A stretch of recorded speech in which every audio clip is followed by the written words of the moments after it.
And so we come to Saint Joan in Orléans, not to mention another French town with a brand new fleet of trams.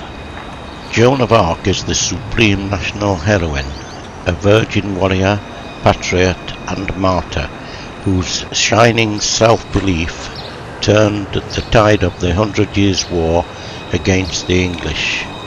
Having convinced the Dauphin, the as yet uncrowned Charles VII, that she could lead the army and defeat the English, she tooled up in Tours, had her standard blessed in Blois, and entered Orléans with a small force on the 29th of April, 1429.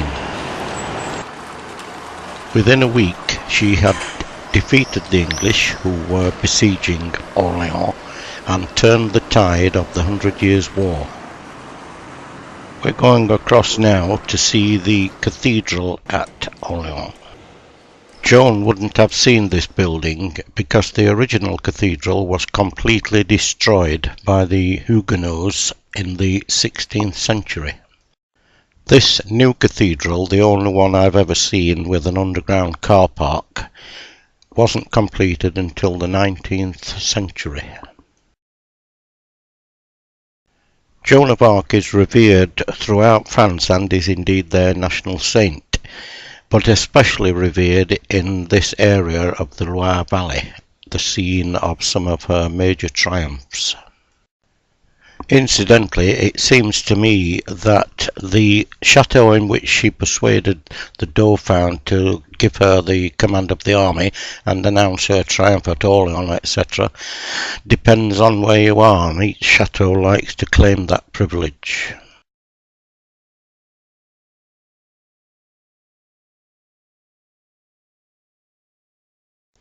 This carved wooden panelling in the choir was done, I understand, in the 18th century.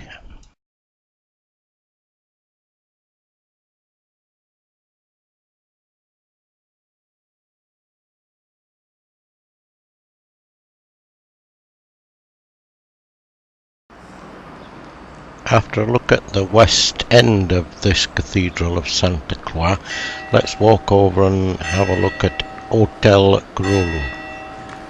This was originally a grand residence built in the mid-1500s and served until very recently as the town hall. Guarding the building is a statue of Joan of Arc, sculpted by Princess Marie d'Orléans in 1840. The statue has some slight damage caused by World War II shrapnel. And look here, the man with the roundabouts followed us here now. Talking of World War II, I'm told that the town was badly damaged during that conflict. That conflict being the last of several over the centuries which have damaged French towns. I sometimes wonder why they've got so much left worth seeing. Anyway, back to the railway station.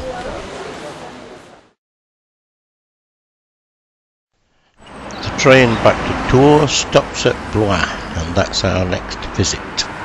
I visited here and Orléans in 1962, and so far I haven't remembered a thing. Anyway, here is, yes, another chateau. We mentioned earlier that Joan of Arc stopped at Blois on her way to Orléans, and here is a plaque to prove it. Architects will be able to distinguish at least 4 separate styles in this building, but perhaps the most famous feature is this staircase here. Here is a representation of Louis XII. The chateau was his home, as it was indeed to several other French kings. Before going into the chateau, we'll have a look over the battlements at the peasants. We will traipse around the inside of this in spite of the knee, because no other chateau has seen so many important historical events firsthand. For instance, and this may help us demonstrate impartiality, the Duke of Guise and his brother the Cardinal of Lorraine were murdered here by hitmen employed by the King Henry III. They had been responsible for the summary execution of Huguenots. And this is the bedroom of Henry III, where the Duke of Guise was assassinated. There you are, you see. And nearby is the study of his mother, one Catherine de' Medici, with secret panels for her, some say, for her poisons. This salamander, which we also saw inscribed on the Chateau at Aix-le-Rideau, is the symbol of Francois I. Just across the esplanade from the chateau is this building with a giant salamander leaning out of the window. Don't know what that's all about.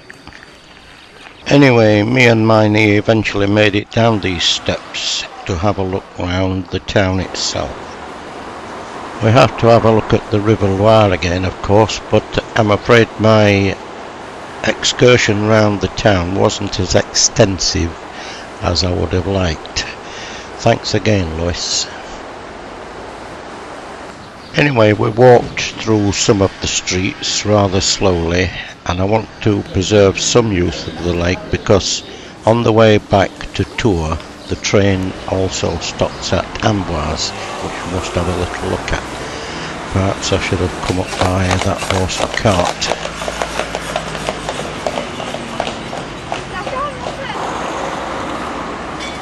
And with a last look at the chateau, we're back at the railway station.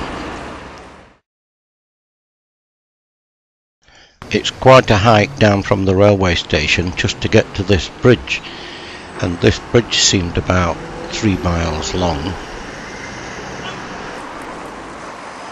Anyway, there is your first glimpse of the chateau. I was actually quite pleased to stop for a minute and watch this whatever it is doing whatever it's doing. Very interesting. Yes, thank you, Lois. I should keep your head down if I was you. When things were getting a bit sticky for Leonardo da Vinci in Italy towards the end of his life, he was invited to come to France by Francois I, and he lived near here. He brought with him the Mona Lisa. This is where, in 1560, a Protestant, i.e. Huguenot, plot to gain religious concessions from the then young King Francois II was discovered. 12,000 plotters were massacred and their corpses hung from the chateau walls.